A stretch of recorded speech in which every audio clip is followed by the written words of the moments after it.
Una, maraming salamat sa ating Panginoon. Siyempre, pinapasalamatan natin yan sa ating araw-araw na buhay. Maraming salamat kasi tayo ay mayroong biyayang natanggap. Ayan guys, paminsan-minsan binibigyan natin ng kasiyahan ng ating mga sarili, ang ating mga anak. Ayan sila, ang aking apo, ang aking manugang at si Buntis. Yan, kain lang tayo mga kamarites. Enjoy lang mga anak. Ayan si Budagul. At maikwento ko nga sa inyo mga kamarites, ang aking apo ay hindi kumakain ng chicken. Ang kinain lang niya dyan ay palabok. Ayan guys, tingnan nyo ang aking apo. Ayun.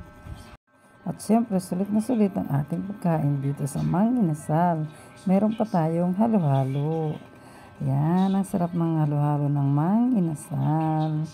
Yan guys, ang aking asawa, ninanamnam niya ang pagkain niya ng halo-halo. Yan, kain lang. Enjoy lang mga anak. Tamang halo lang sa inyong mga kinakain. Dahil yan, mamaya ay wala na pag-uwi natin. Yan, si Buntis talaga, talagang laban na laban ang kanyang pagkatao sa kanyang mga kinakain.